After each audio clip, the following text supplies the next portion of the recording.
So ever since the beginning of the month, we've been witnessing promotional material for the upcoming Blue Reflection game, and I gotta say, I really hate rewriting and re-recording scripts. Do you have any idea how annoying it is to have a recording available and have 10 to 20% of the video done, only to then learn about new information that requires me to address them without any chance of ignoring it? However, this time, there's no way I could have gotten away with it because it's kind of a pretty big deal. Now, this game is being developed by a studio called DMM Games, which does have a strong history of developing free-to-play anime games. They also have a section for Fanza games, but for the sake of this video's monetization, we're just gonna ignore that.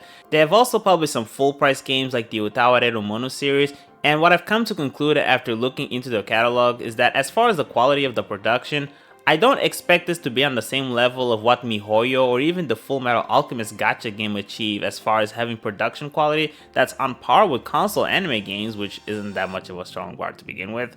I predict that the average cutscenes during the story campaign will largely rely on visual novel presentation, mostly 2D stripes and occasionally some illustrated stills. That's not to say that there won't be any 3D animation, it probably will, at least during the turn-based combat, which based on the fact that this is a gacha game, it's pretty likely that this will be the combat system. There might be more info by the time I release this video, but on their site they describe this as being a heroic RPG, which I don't know if that refers to any specific genre in Japan's terminology other than the literal meaning, but still, I feel pretty confident that it's turn-based and will have some fairly decent 3D animation during the combat. Additionally, I'm pretty sure we'll also see some occasional fully animated cutscenes during the story mode.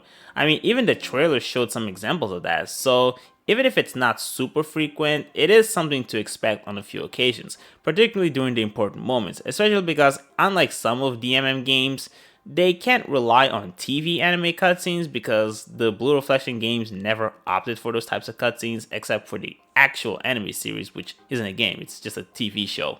Now, when it comes to the main story, I'm actually interested in seeing what they have to offer. This basically takes place during the Ash pandemic, so after the events of the anime series, but before Second Light. Now, initially, I was under the impression that the main character would be this individual, which, don't worry, there's still a lot I need to talk about regarding this topic. Her name is Meichi, which I don't think is a Japanese name. I mean, don't get me wrong, I'm a fucking dipshit when it comes to this stuff, so I could be talking out of my ass, but I'm fairly certain that she's Chinese. Whether or not you want to correlate that to the fact that gacha games are popular in China is completely up to you, but I think it's interesting to have a main character that isn't Japanese. But here's the thing that I could be misremembering. But as far as I remember, I don't recall any reflector having horns. They've had some pretty out there designs, but not horns. It's actually to the point where when I first saw this artwork, it never even crossed my mind that she was human. I genuinely believed that she was some kind of out there living being, maybe someone from the system or a supernatural being from the common. Didn't even consider that she was human or a reflector, but she clearly is, and now I'm inclined to believe that this is because they're not traditional reflectors. They seem to inherit their powers from something called Irodeto, at least that's what's written here, and it's something that only a few people inherit from interacting with the Ash. I'm not entirely sure how. As far as the main cast, it's mostly girls. Girls. Hold that thought for a minute, but there are a few familiar faces, namely Kirara and Shiho, and this is actually really good because in Second Light, we did know that Kokoro and Rena were a part of the AASA organization, but I don't think they ever specified where Shiho and Kirara come from. But with this new promotional material, we may actually have a pretty good idea of what organization they come from.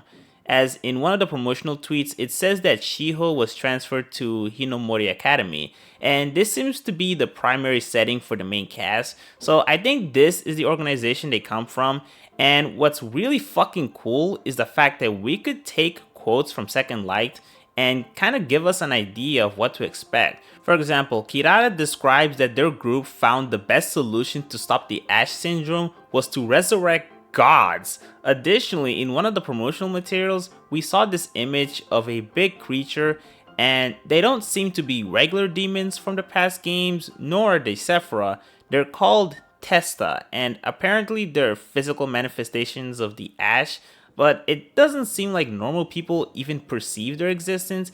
It's one of those things where I believe only a few people, namely the main cast, are capable of interacting and fighting against them. For that to be the case, the Hinomori Academy has to be deep into some weird supernatural shit, maybe even more than AASA. It really makes me wonder how deep this game will dive into more divine matters, especially when one of the main characters is Kirara, someone who seemed to have some degree of communication with the system. And given how Shiho and Kirara recognize Uta Komagawa, I would absolutely love if they could explain what exactly did she mean when she insinuated that she had the power of God, because she clearly got into contact with something related to either the system or Sephora. They just never made it clear how and when, not in the anime series nor in the second game. So right now, Blue Reflection Sign has the ample opportunity to explore areas that could expand our understanding of the lore to further extents, which is the thing that makes me the most excited about this game. However, there's one big elephant in the room, and this is actually the thing that made me delay the video. I've not seen a fanbase flip their excitement upside down so instantly in quite a long time. The last time I saw something similar to this was with the How I Met Your Mother finale. So basically, this game is, let's call it a unique entry, because unlike the past games and anime, this one has a male protagonist. His name is Shushinko. Oh, never mind, then he doesn't actually have a name, which actually confirms something that I was very much predicting would be the case, which is the fact that he will probably just be a silent protagonist, meaning that his personality will be next to none, and it's mostly just us the viewers projecting ourselves into him, and probably also making a bunch of multi-choice decisions. Now, as far as what I've observed, it seems like a lot of people did not like this decision. This game is getting kind of roasted right now, and I won't lie, some of the comments are hilarious, although if you want my opinion, well, here are two types of answers I can give to you. The first one is the boring, generic, and insincere answer, which is, of course there's nothing wrong with it, having a male protagonist doesn't automatically make it bad, let's wait until the game actually comes out before we express any judgments. You know, all the boring, obvious comments. However, the second type of answer I can give to you is the honest one. And I think it's safe to say most of y'all want to hear me being real and not give any bland responses.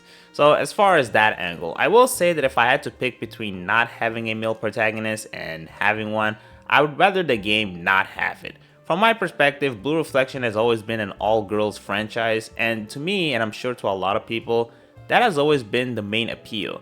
I mean, I'm someone that watches a lot of 4-girl slice of life anime, so Blue Reflection always had snippets of my niche, especially during sub-stories. And look, it has nothing to do with the fact that the series has never had male characters. Of course there have been a few, but if you look back, they were all just backstory mentions, not major characters present in the story. For 99.9% of the games, it's just been girls, and that was cool. I really enjoy seeing stories where the protagonist is female and the supporting cast is largely girls, and to me, and a huge chunk of the Blue Reflection fanbase, that was the identity of the series, so for them to introduce a male character, it just doesn't make a lot of sense. If they really wanted to introduce a silent protagonist, a better option would be to just make the gender and appearance ambiguous.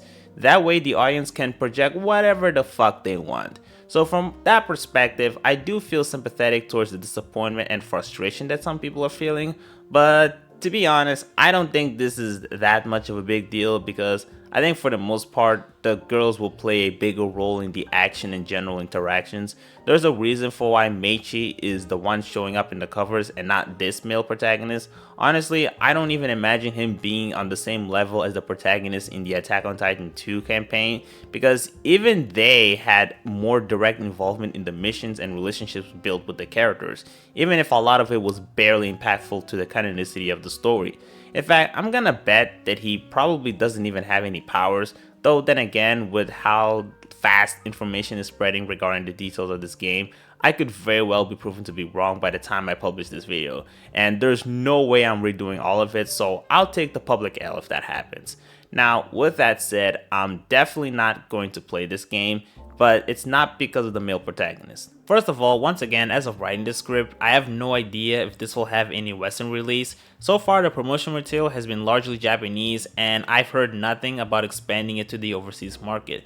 Additionally, this is a mobile game. Aside from the fact that I don't have a device to play this, I can't find any working Android emulators. All of the ones I've tried installing, including Wager and Mbucks, they just don't work on any of my computers. At this point, I feel like my last resort is to compile and manually modify the kernel, which honestly, it's not fucking worth it just to play gacha games. I have a Samsung phone, but there's no way I'm subjecting it to weird anime games. This is a phone, not a gaming device. But even if I were to cave in, at the end of the day, it's a gacha game. I don't buy into the monetization model, and I'm not wasting precious hours for the sake of meandering grinding and daily events.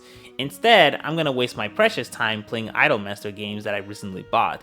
However, that doesn't mean that I won't be following the game, it just means that I'll probably need to watch Let's Plays, which I know sounds really lame, but look, if there are people out there who are willing to play this shit, which I know there will be, and someone is definitely gonna record all of it, of course I'm gonna take advantage of that. Also, right now, we're during the application period for the closed beta set to initiate on the 2nd of December.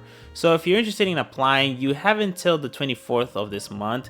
Listen, I may be a fan of this series, but I'm gonna skip on this. But hey, I might as well tell you. Anyway, I think that's all I have to say. Sayonara.